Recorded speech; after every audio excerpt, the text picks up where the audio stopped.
any major slaughterhouse today is either going to have a wastewater treatment facility on site, or they're going to be connected to a large city's system. And in many cases, you'll notice that over time, as a new plant has been built in a town, that the wastewater treatment is often part of the tax incentive to come to town. The community says, we'll build or rebuild or upgrade our wastewater facility to handle your new requirement. Welcome to MeatsPad, a platform dedicated to sharing breakthrough knowledge that is accessible to the meats industry. On each episode, we will hear from meat specialists and professionals to talk about numerous topics in meat science. These discussions help foster and improve communication and knowledge dissemination within the meat science community. This podcast is brought to you by the U.S. Meat Export Federation, the National Provisioner, UltraSource, the new standard for innovation. Dry Age Pro makes dry aging in-house flexible, safe, and affordable. Carrie's food protection and preservative business keeps food safe and extends shelf life through clean label and conventional preservative solutions. Viscofan is a global leader and innovative partner in the food industry who provides solutions for the casing market. Hello, meat folks. Welcome back to the MeatsPad podcast. Today, we have an excellent guest. We had plenty of questions from our listenership about water usage on the kill floor and on the processing floor. Welcome, Dr. Ty Lawrence. Thank you. It's a pleasure to be here today. Yeah. So it's been great, this conversation. This is we were like back and forth on some emails on water usage. Had some questions more specifically on the kill floor. How many gallons per head? Then we had some questions on also what to do with that gray water. So I think, but we're going to start out this conversation about, just generally speaking, I know you've done some work on water usage. So can you tell us some elaborate more on that as far as the water usage? Why is it important to have a control over that in the meat plant? Sure. So let's just begin with where most of our packers are, and that's through the central plains of our country.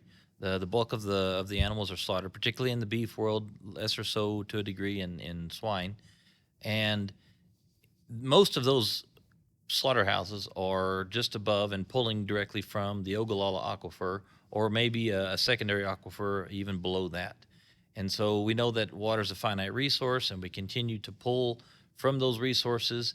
And most of those aquifers have very little, if any, recharge, at least in the time frame of our life. I know there's places that the Ogallala Aquifer has a recharge at the rate of an inch a year. So we're not going to recharge that in any sort of time frame that's of value to us.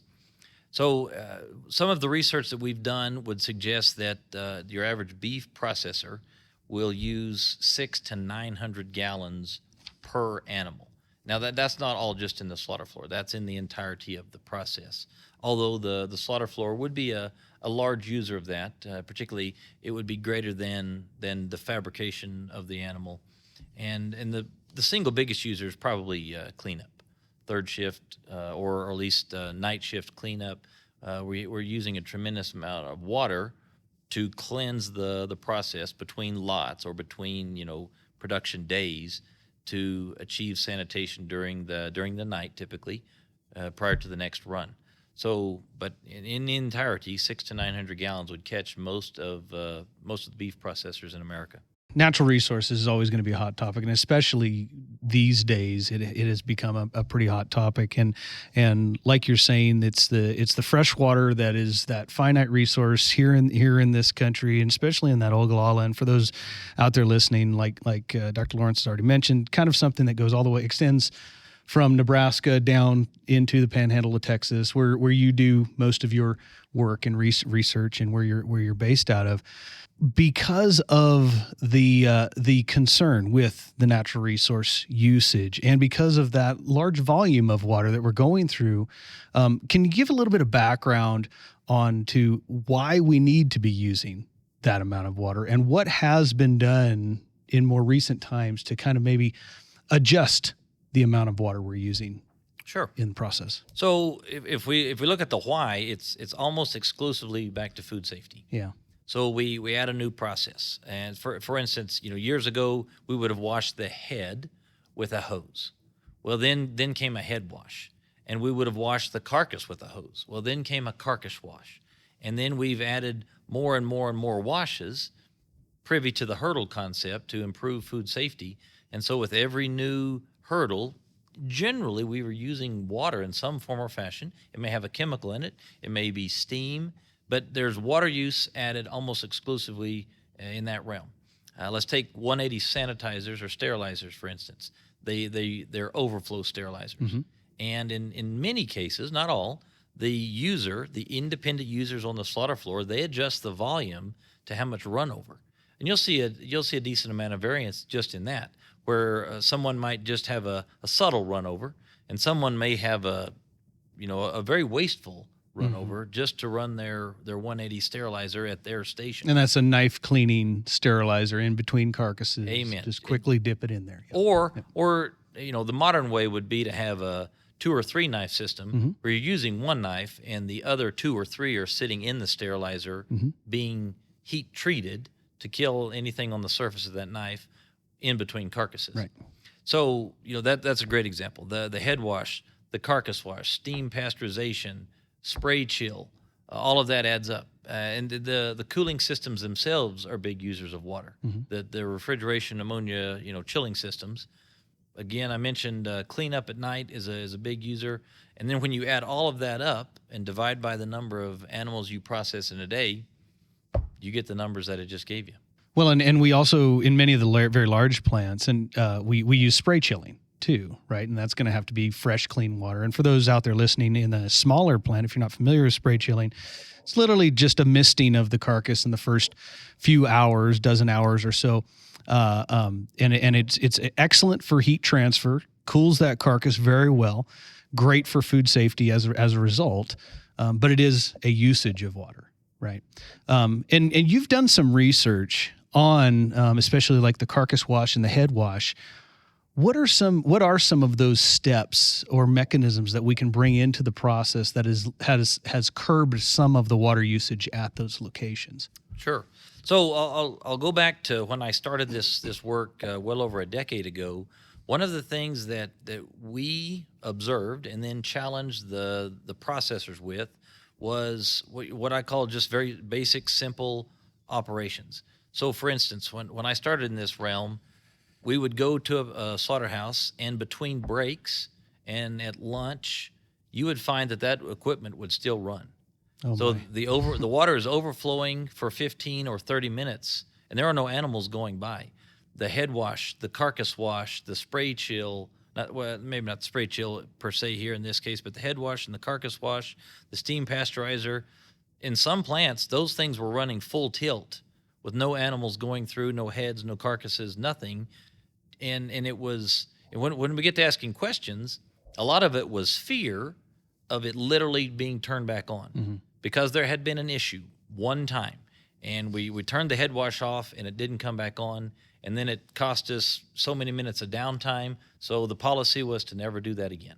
And we ran into that in more than one location is water's cheap or water's free. Why take the risk? Turn it on in the morning and you leave it on all day. And in some extreme cases, we observed those things running between shift change. And that's an extended period of time. Yeah. And over time, as you have those conversations and you ask the whys and you put some subtle challenges into those systems, people do change. But it wasn't overnight. And there's some very tough conversations to get people to think about the finite resources that we're trying to salvage. Yeah. Since 1883, Ultrasource has been a trusted supplier to the food industry. Ultrasource provides superior kill floor, processing, packaging, and labeling equipment and operational supplies. And I know for some folks that are like, last year and this year, they're starting a new plant, local beef slaughter facility or a pork slaughter facility. Some of the things that they have to consider, and I mentioned in the beginning that they have had some questions on water usage, but also just bringing up the lagoon. So you have to consider before even building is what are some of the methods to collect that water? Can you tell us more about that? You have to have like I know there's some units that you have on site to because it's not like all the water I use I put it in the sewer. It's a process to that. In a large system, it's going to be processed. So any major slaughterhouse today is either going to have a wastewater treatment facility on site, or they're going to be connected to a large city's system. And in many cases, you'll notice that over time, as a new plant has been built in a town, that the wastewater treatment is often part of the tax incentive to come to town. The community says, we'll build or rebuild or upgrade our wastewater facility to handle your new requirement. And so one of the keys to remember is we're typically applying first use potable water onto a carcass. There are some reuse systems, but they're minimal today. Is if we look at the industry as a whole, first use water is the primary use, and then we put that water back through our wastewater system, and we're removing solids or removing chemicals. We're getting it back to a standard where it can be pushed into a lagoon or land applied. But there are standards that have to be met for cleanliness of that water before you can release it out of your system. And that's very, very much something to consider when you're building a new plant, and particularly one the size of most of our commercial processors. Yeah, you need to be able to capture that. You need to be able to treat it before it goes back out. Any overflow that if indeed it does occur, which hopefully it doesn't and is rare, that needs to be a very minimal impact on the environment around. And so a lot of things to consider that way. And that's kind of interesting. You mentioned, especially with the small regional plants like Francisco's mentioned that are coming online, there may be opportunities to team with the municipal water system to kind of overcome some of those challenges that may be occurring instead of just starting from square one. Right. Yeah. Right. It would be extremely challenging to start from square one, and I would advise anyone that is in this realm to build a new plant, reach out to your local city, county, regional government, and A, you got to figure out what the rules are of that state and region, and B, what incentives can they provide you with to help you build your complex or upgrade your complex in their community. Yeah. Because that's definitely consideration. The water not only that you draw, but also the wastewater that you put out. Yeah. Well, and the reality is too, though, and even in the large plants, and correct me if I'm wrong, but in many cases these are out in very rural areas that we actually have use for that wastewater, that gray water, for irrigation. Is that right? That's exactly right. So in the Texas Panhandle and in Southwest Kansas, it's very common for that water to be collected in a large lagoon or lagoon-like system. And I say lagoon-like because there's a lot of packers that built near a playa lake. Oh. So they're collecting the water in a natural lagoon of sorts, or they might build a lagoon, and then they'll land apply that through a center pivot sprinkler, and they'll grow crops with that same water. So it's not single use on the animal and then put out into the environment. It's used in the process, treated, cleaned, put back into an earthen lagoon, either man-made or natural, and then land applied to grow another crop. Full circle. Very, very common to see that in the system. Yeah. Yeah, and one of the other things that I think we talked, I think it was Dr. Darte or I forgot who he was. We talk about the water use, and I mean, especially those small folks that are taking maybe water from the well. What are some of the things like, hey, just if you're gonna be doing that, maybe you have a potable water system, or what are some of the things like they just pay attention to that because that may cause some issues with. I mean, if we have some other molecules in the water, minerals or Yep. other. So for just USDA purview, it's got to be potable water that is free of coliform bacteria. That's step one. And then beyond that, think in the processing world, it would be much advantageous to have a soft water source rather than a hard water source particularly if you're making processed meats and doing anything that needed the addition of phosphates.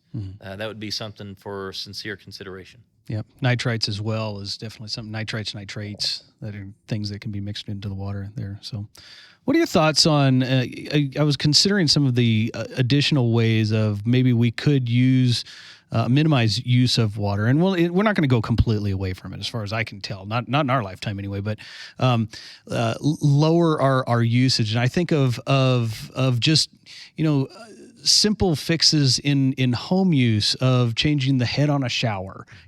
Have we considered smaller, more high pressure water nozzles for cleaning, or has that already been implemented? So in a word, we've considered it, and that we've done some research. You'll find 2 papers that we've published in Meat Science looking at that very scenario. One, we tested different nozzle types in a head wash system to see how we could maximize effectiveness of cleansing the head and minimize gross water use. And then in a second system, we implemented that same technology and thought process in a major slaughterhouse. And so we went in and worked with their team and their engineers and adjusted the nozzle pattern, adjusted the nozzle type, adjusted the pressure of the system, and we cut their wash use effectively in half. Wow. And that makes a big difference when you multiply that day over day, year over year. Yeah. That's a major water savings for them. And I think this is like a I don't know, a follow-up, but I'm deeply interested in what made you study water usage. Was it brought up by a processor, or what made you study this? So a couple of things. Number one, I'm a native of the Panhandle, and I grew up utilizing Ogallala water on the ranch that my family owns. And so I've understood since I was a young child how finite and important that water use is. I grew up a child of grandparents that went through the Dust Bowl, and so they ingrained in me the importance of conserving water in multiple uses. Add to that an Ogallala Water Initiative that was initiated by my university and department head. And so as a young faculty, not only did I have that training ingrained in me from my family, but my department head supported it wholeheartedly. And so I thought, that now's a perfect time to use my skill sets in meat science and marry that with the need for water conservation in our area. Right. And so we did. Well, it's and this is a great point to many of the younger folks out there that may be listening that are early career or haven't quite begun their career, maybe still in undergraduate or graduate school. Look at the immense diversity that you can have of specialization within the meat sciences, and I would say water usage. If you know Dr. Ty Lawrence, water usage is one of the many specializations that you have, and we're definitely going to have you back for some of those other amazing topics that you could help us with. But just another great example of how diverse an industry this really is, and all the other aspects that we do need to consider. And that kind of led us a little bit into your background, but can you tell us a little bit more how you got involved in meat science? I can.